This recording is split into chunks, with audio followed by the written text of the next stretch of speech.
नमस्कार साथियों, आशा करता हूं कि आप सभी लोग बढ़िया होंगे। आज आखिरकार वो 2 दिन समाप्त हो गया जिसको लेकर के लगातार पिछले 1 महीने से कहा जा रहा था कि अगले 2 दिनों में आप सभी के बीच शेड्यूल जारी कर दिया जाएगा।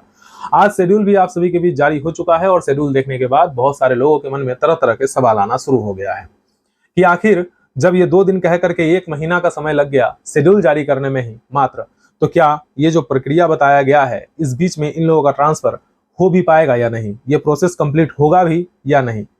और तरह तरह के सवाल थे लोगों के बीच में कि आखिर वो 6 जिला वाले के साथ क्या होगा, जनगणना वालों के साथ क्या होगा। तो ऐसे इन सारे सवालों को जवाब देने के लिए मुझे लगा कि चलिए एक वीडियो के माध्यम से ही सभी लोगों के बीच में सारे सवालों का जवाब दे दें, जिससे कि मुझे हर लोगों का कॉल और मैसेजेस का रिप्लाई देना ना पड़े। तो आप सभी से रिक्वेस्ट रहेगा कि वीडियो को लास्ट तक जरूर देखिएगा। जो भी मुझे समझ में आता है शेड्यूल को देखते हुए मैं पूरे पारदर्शिता के साथ, पूरे अपने जितने भी मैंने रिसर्च किए हैं उसके अकॉर्डिंग जो भी बातें हैं वो सभी आप सभी के बीच रखने का कोशिश करूंगा। और साथ ही साथ जो भी आप लोगों से भी रिक्वेस्ट रहेगा कि जो भी आप लोगों के मन में भी आता है उसको भी आप लोग कमेंट के माध्यम से बातों को जरूर रखेंगे, जिससे कि हम लोग चीजों को बेहतर और समझ सकें।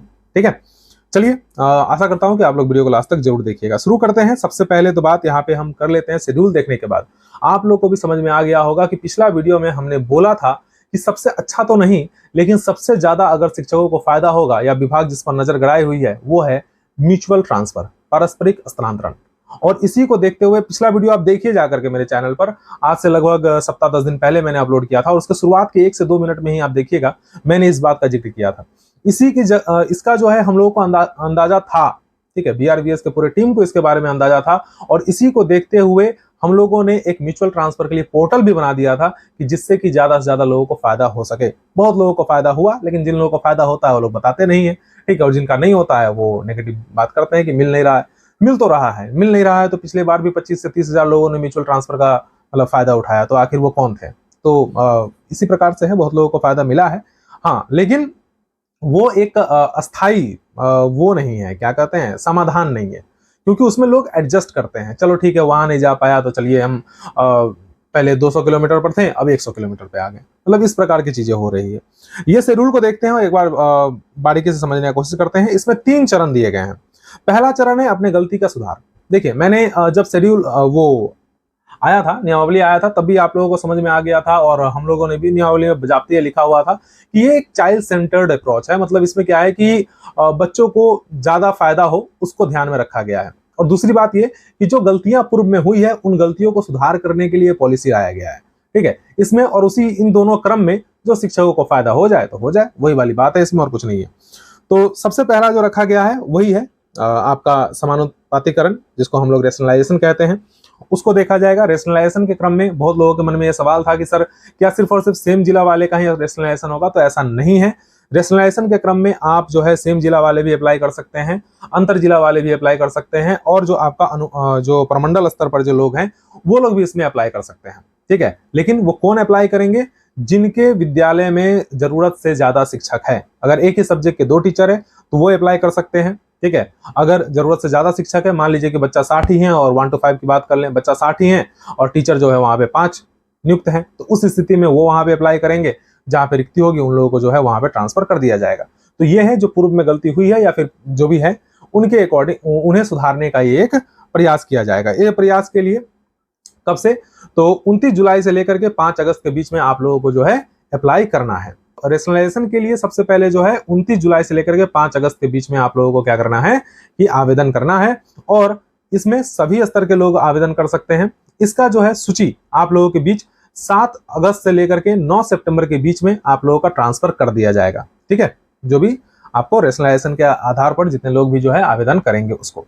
उसके बाद आ जाएगा आपका म्यूचुअल ट्रांसफर, ठीक है। मतलब एक्चुअल में सिर्फ और सिर्फ म्यूचुअल ट्रांसफर की ही बात होगी यहाँ पे। सितंबर से लेकर के 14 सितंबर के बीच में म्यूचुअल ट्रांसफर का जो है कराया जाएगा, सभी लोगों का लिस्ट वगैरह या जारी किया जाएगा जो भी है। उसके बाद आ जाएगा तीसरा चरण, जो सबसे मेन है वो है कि जितने भी म्यूचुअल ट्रांसफर हो गए या रेशनलाइजेशन हो गया, रेशनलाइजेशन के बाद म्यूचुअल ट्रांसफर तो कुछ नहीं है, ठीक है, उसमें तो कोई रिक्ति उक्ति गड़बड़ाता नहीं है। तो रेशनलाइजेशन के बाद जो भी रिक्तियां बचेंगी उन रिक्तियों को हमारे बीच जो है वो 16 सितंबर के बीच जारी किया जाएगा, हम लोग देख सकेंगे। और उन्हीं रिक्तियों के आधार पर फिर आप 17 सितंबर से लेकर के 23 सितंबर तक फॉर्म भरेंगे, ठीक है। और उसके आधार पर फिर 24 सितंबर से लेकर के 31 अक्टूबर तक, 24 सितंबर से लेकर के 31 अक्टूबर तक में आप लोगों का ट्रांसफर किया जाएगा। जहां तक रही रिक्तियों की बात, कि रिक्तियों को देख करके उसके बाद शिक्षकों का ट्रांसफर करा जाएगा, तो इसमें बात यह है कि अभी हाल फिलहाल में या कुछ दिन पहले से लगातार ये बात कही जा रही है कि जितने भी रिक्तियां होंगी उन सभी का गणना करने के बाद 25 से 27 जुलाई के बीच में जो है वो बीपीएससी को टीआरई 4 के लिए याचना भेज दिया जाएगा। तो रिक्तियों के आधार पर अगर टीआरई 4 की बहाली हो जाती है तो फिर शिक्षकों के पास रिक्ति ट्रांसफर करने के लिए रिक्ति बचेगा कहाँ? कुछ बच सकता है टीआरई 4 में, जब बच्चे कम रहेंगे या कोई सब्जेक्ट में बच्चे कम पास होंगे तो उस जगह पे वो रिक्तियां बच सकती है। कुछ बीच में रिटायर वगैरह कर जाएंगे 1-2 महीना के अंदर में, तो वो रिक्तियां बच सकती है। तो कुल मिलाकर रिक्तियां कितनी होंगी? 4 से 5 हजार। और इतने शिक्षकों का जो है पारदर्शिता के साथ जो वो कहा जा रहा है कि हम पोर्टल पर दिखा देंगे कि कहाँ कहाँ क्या क्या रिक्ति है, तो इतने लोगों को ही फायदा होगा, क्योंकि रिक्ति को तो आप टीआरई 4 के लिए यूज कर ले रहे हैं। इसी प्रकार की चीजें टीआरई 3 के समय में हुआ था, जब उनका ज्वाइनिंग करवाया जा रहा था तब भी हम लोगों ने मांग किया था कि पहले सभी लोगों का ट्रांसफर करा दिया जाए, उसके बाद टीआरई 3 वाले का ज्वाइनिंग कराया जाए।